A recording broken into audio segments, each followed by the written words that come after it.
Hi, friends. Welcome back. I'm Sue Sabella, your Great Minds teacher, and I'm very excited to continue to learn and grow with you. Let's see what we need for today.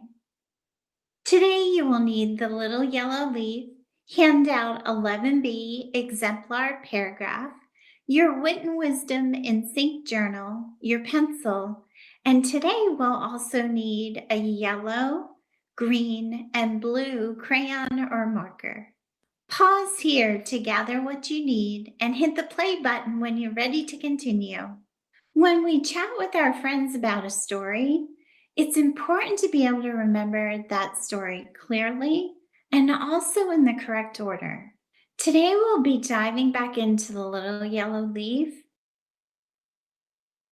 and we'll be reading closely to determine what's happening in this text. One way to figure out what is happening in a story is to identify its elements or parts. Setting. When and where does it take place? Characters. Who is in the story? Problem. What problem does the main character face? And resolution.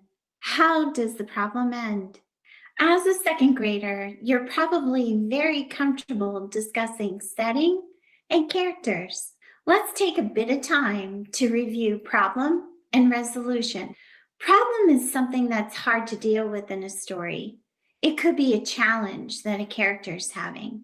A resolution is the way a problem is solved or ended.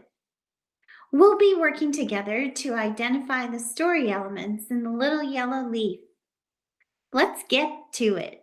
As we revisit the little yellow leaf, we'll use story stones. The story stones will help us mark the place where we're finding the story elements. The story stones that we'll be using are for setting, characters, problem, and resolution. As we revisit the story, we'll mark those places in the book by putting a stone on the page. When I ask a question, I'll pause so you have lots of time to think. Or also, if you'd like to have a longer time to think, you can hit the pause button and you can use that extended time for thinking or for discussing your thinking with a learning partner. Okay, let's dig in. Let's begin with setting. We'll take a look at the setting at the beginning of this story and also at the end of the story. Let's start at the beginning. What season is it when the story begins? It is fall. And where does it begin?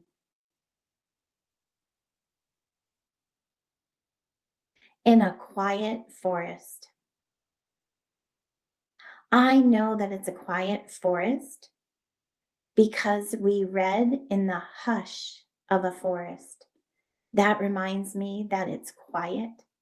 We also know that it's fall because the leaves are on the ground. There's only one leaf left on the tree. That's our setting at the beginning of the story. Now let's take a look at the setting at the end of the story. What is the season? It is winter. Take a close look at the illustration and point to evidence in the illustration that tells us the season is winter. You probably pointed to the snow on the ground. The snow is letting us know that the season is winter. Where does it take place?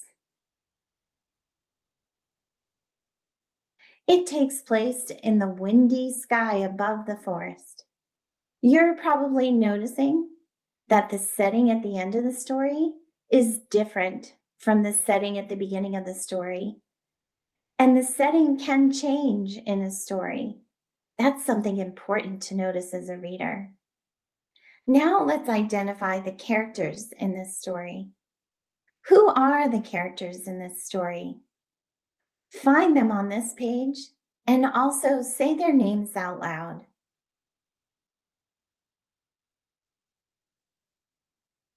Little yellow leaf is a character, and little scarlet leaf is also a character. I use the character story stone to help me mark the page where I met the characters for this story. Let's think about the possible problem in this story.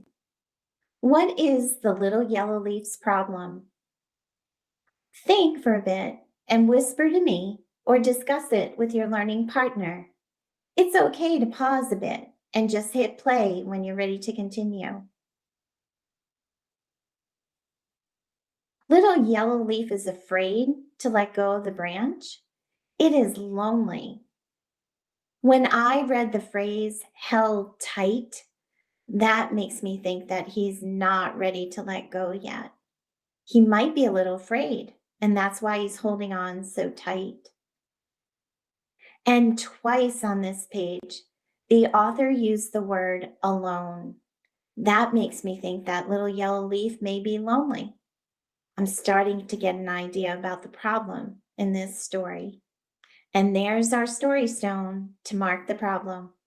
Read these pages with me. You're here, called the little yellow leaf. I am, said the little scarlet leaf. Like me, said the little yellow leaf. Neither spoke. Finally, will you? Asked the little scarlet leaf. I will, said the little yellow leaf. I bet you're starting to see a resolution.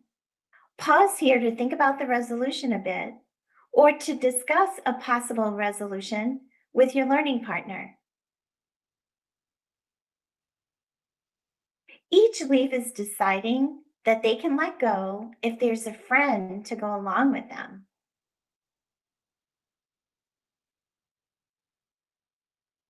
That's one possible resolution.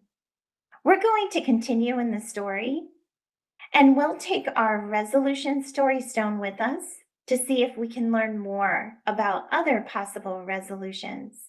They're soaring together. I'm thinking that little yellow leaf doesn't look very scared anymore because now he has a friend to go with. Little yellow leaf made a change. That's another possible resolution. He let go of the tree and now he's soaring in the sky. Because we read the story again with the elements in mind, we could easily chat about this book with a friend. We'll remember the setting, both at the beginning and at the end. We'll remember the characters we met, the problem that little yellow leaf had, and also the resolution of the problem. It's so helpful to revisit a text more than once. And also, it's lots of fun to bring those story stones along to help us mark our thinking. When we chat with friends about stories we read, it's important to be able to recount the story clearly and in the correct order. Remembering the story elements can help us keep track of the important information when recounting a story. Recounting a story can also help us think more deeply about how the problem or challenge in the story was resolved. Stand up, my friend, or give a stretch and get ready to shout out loud. As I highlight each story element, shout it out loud.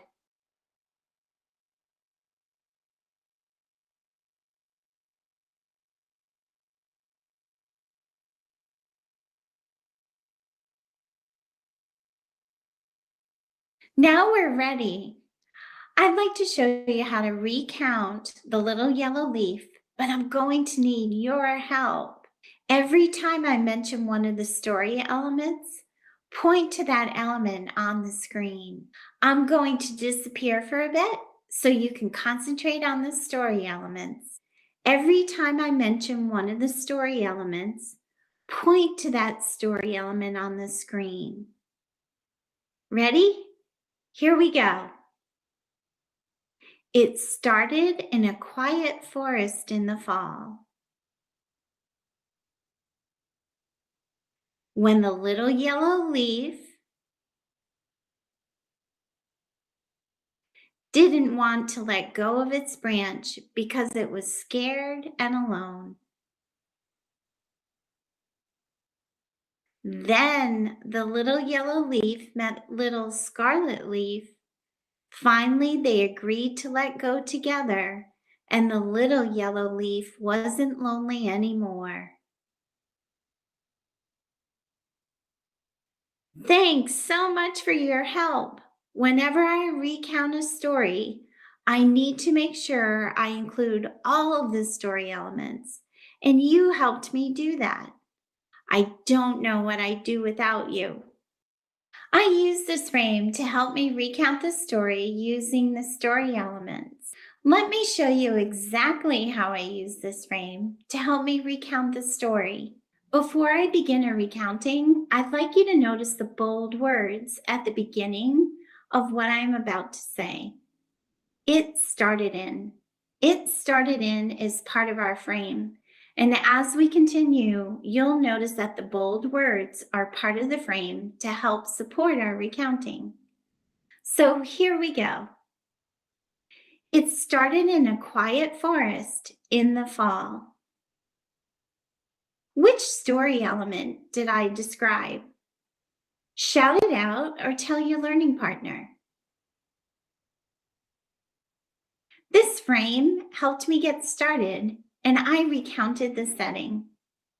Remember, the bold word at the beginning is part of the frame that supports our recounting. Here we go. When the little yellow leaf didn't want to let go of its branch because it was scared and alone. Which story elements did I describe? Shout them out or tell your learning partner.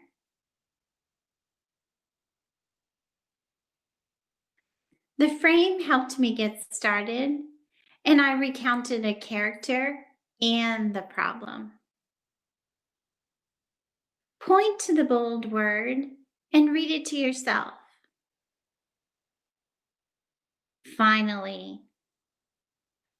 The word finally is going to signal to a listener that you're getting ready to wrap up your recounting of a story. This frame will continue to support our recounting right to the end. Here we go.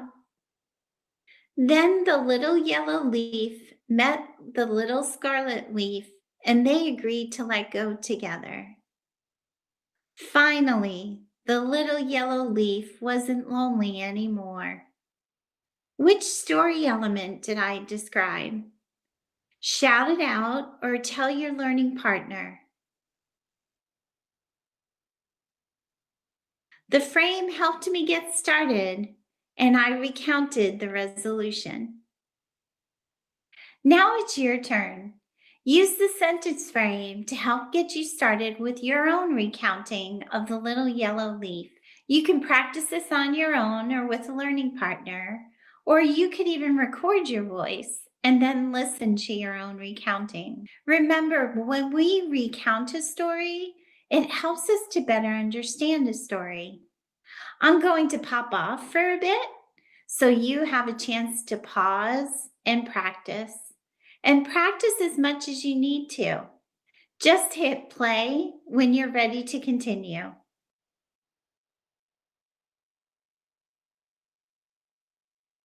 Today we'll be learning about evidence and why it's so important in informative writing.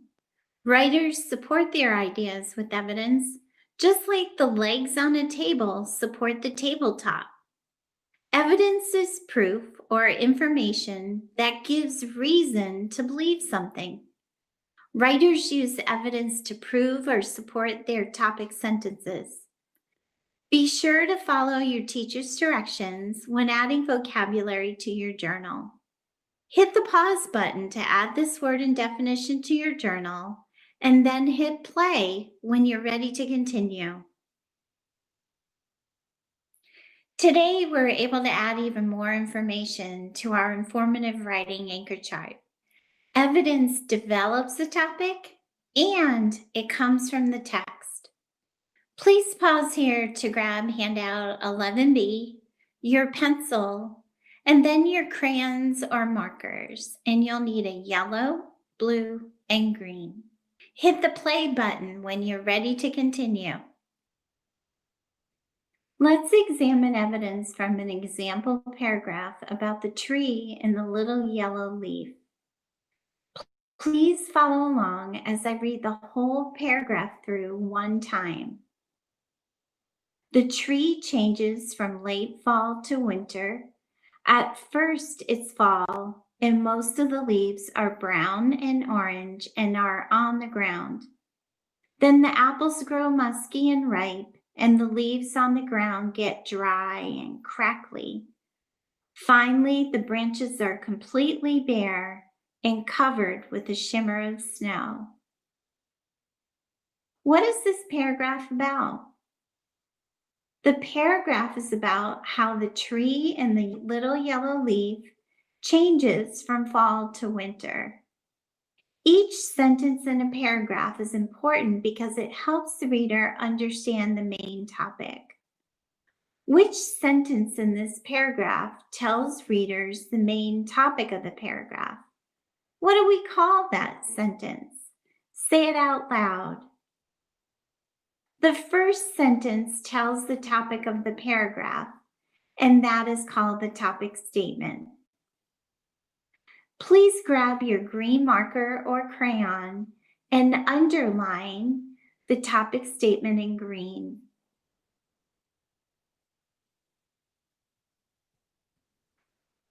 At first it's fall, and most of the leaves are brown and orange and are on the ground.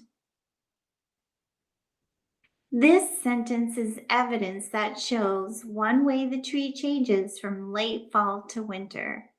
It supports the topic statement. Please grab your yellow marker or crayon and underline this sentence on your handout.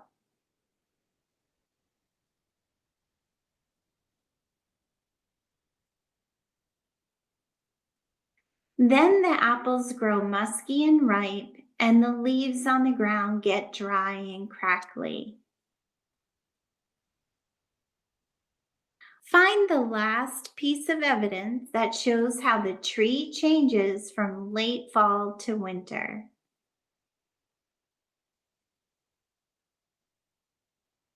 Underline the sentence on your handout in yellow.